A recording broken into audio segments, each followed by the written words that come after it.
그럼 부모님들이 돌아오신 타이밍에 아이들은 이미 추락을 한 상태였어요. 아이들이 잠든 걸 확인한 부모가 잠시 외출을 한 사이 사고가 일어난 것입니다. 지금 보시는 이곳이 당시 남매가 묵었던 7층 객실과 구조가 똑같은 방입니다. 예. 방에서 잠을 자던 아이들은 밖으로 나와 이 베란다 아래 2층 높이의 콘크리트 지붕으로 떨어졌습니다. 아이고. 아유, 아찔한데요. 아니, 이걸 어떻게 나갔죠? 일어나 보니까 아무도 없고 캄캄했지. 그러다가 그 베란다 쪽으로 가서 떨어지게 된 거죠. 아이들이 일어났을 때 실내가 어두웠던 이유, 바로 자는 아이들의 안전을 위해 부모가 외출하면서 이 객실 열쇠를 뽑았기 때문인데요. 어허.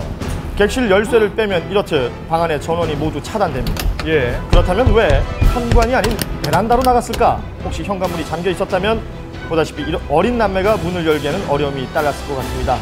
지금 이 모든 정황을 추측할 뿐인데요. 어린 남매의 안타까운 사고, 추락 당시 아이들의 상태는 어땠는지 당시 현장에 출동했던 소방대원을 만나봤습니다. 나란히 누워 있었더라고요. 남자아이 같은 경우는 의식이 있었어요. 저희가 이렇게 뭐 의식 확인을 했는데 이렇게 신음소리를 내고 팔 동작 같은 것도 잘 움직이고 그랬었거든요. 근데 그 누나 같은 경우는 의식이 거의 소실된 상태까지 가 있었죠. 예. 예. 6살 된 누나는 숨졌고 4살 남동생은 아직까지 치료 중입니다. 이번 사고에서도 볼 수 있는 것처럼 대부분의 부모님들은 아이들이 잠이 든 후 잠이 깰 때까지는 안전하다고 생각하는 경우가 많습니다. 그렇다면 우리 아이들, 이 낯선 공간에서 잠이 들 때 과연 안전한 것일까요? 아이들의 잠은 어른들과 많이 다르다고 하는데요. 직접 알아보기로 했습니다. 전문가와 부모의 동의하에 검사가 진행이 됐는데요. 다시 한번 해보자. 움직이면 또 해야 되죠. 어떻습니까? 우리 친구 좀 집에서 잘 자는 편인가요? 네. 잠 자기 시작하면 다음 날까지 좀 푹 자는 편이에요. 뇌파의 흐름을 통해 수면 상태를 확인할 수 있는 수면 다원 검사. 잠에도 여러 단계가 있다고 하는데요. 얼마나 깊게 잠드는지 이 검사를 통해 알 수 있다고 합니다. 집이 아닌 낯선 곳에서 잠을 잤을 때 과연 아이의 수면 상태는 어떻게 나타날까? 본이 잠든 것 같이 보이죠? 모습 같잖아요. 네네. 근데 실제로는 하지만 한 30초 이상 지금 잠을 깼다가 다시 이렇게 30초나. 눈을 감으면 보통 잠이 들었다고 생각하시죠? 그런데 뇌파의 파장이 큽니다. 이건 곧 뇌가 깨서 활동을 하고 있다는 것인데요.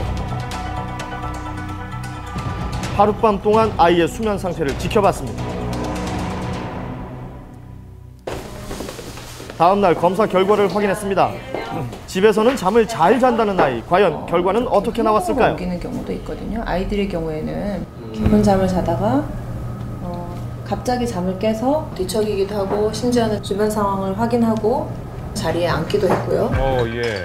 집이 아닌 낯선 곳이라 그런지 잠을 여러 번 깨는 행동을 보였습니다. 그래요.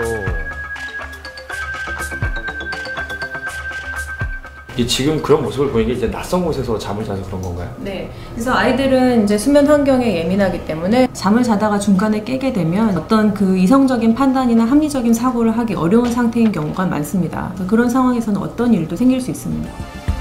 아이들에게 이런 특성이 있다는 점 꼭 기억하셔서 휴가철 어린이 안전사고에 유의하시기 바랍니다. 25일의 시간 동안 어떤 일이 벌어질 수 있을까요? 한 사람의 인생이 바뀌기도 합니다. 지난 1998년 8월 전남 순천에서 살인미수 사건이 발생합니다. 서로 또 언쟁을 하다가 기가 소지하고 있던 고칼로 등 부위 쪽을 2에 찔러서 피해자에게 32주, 진단 32주 사형을 가하고 범행 직후 감쪽같이 사라진 피의자. 이후 15년의 시간이 흘렀는데요. 공소시효까지 남은 시간은 25일. 이 시간만 지나면 영원히 미제 사건으로 남아있겠죠. 공소시효 만료가 임박한 최근에 들어서 피의자가 방심을 한 탓인지 주변 지인들과의 술자리에서 자기의 과거 범행을 이야기하게 되고 결국에는 공소시효 끝나기 25일 전에 체포가 된 것입니다. 그렇다면 그는 어떻게 15년을 숨어 살 수 있었던 것일까?